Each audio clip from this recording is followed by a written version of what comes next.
Hi, Miss Dot here from the Collingswood Public Library. I thought we'd continue with little art projects that we can make with things around the house.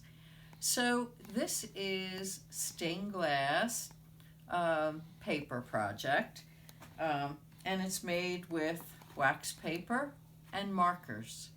So basically, all you have to do is cut a piece of wax paper and then you color it with markers. I have permanent markers, so what I did was I drew outlines and then I colored them in, and it was really pretty successful. If you happen to be doing rainbows and hearts and things for your windows, what's good about this project is that you can see it from both sides, and it's really cheery.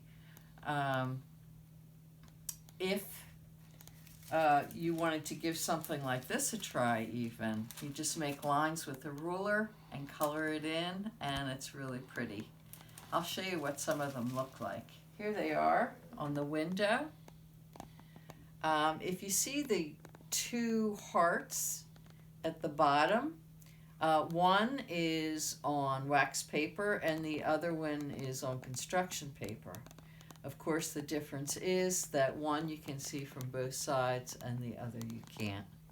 So give it a try. Thanks for joining me.